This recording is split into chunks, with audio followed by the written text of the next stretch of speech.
అంతులేని అనురాగం అమ్మ, అద్భుతమైన స్నేహం అమ్మ, అలుపెరుగని ఓర్పు అమ్మ, అపురూపమైన కావ్యం అమ్మ, అరుదైన అందమైన రూపం అమ్మ. నవమాసాలు మోసి నన్ను గురుత్వానికి అంకితం చేసింది నా తల్లి. గురు తర్ఫీదులో, గురుత్వములో నాతో కలకాలం నిలుస్తోంది మరియ తల్లి.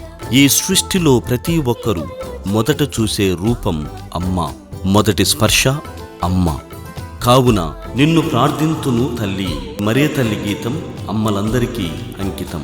రచన స్వరకల్పన పురిశ్రీ అనకర్ల ప్రశాంత్, గానం రాజకుమారి, సంగీతం పసల జోసఫ్.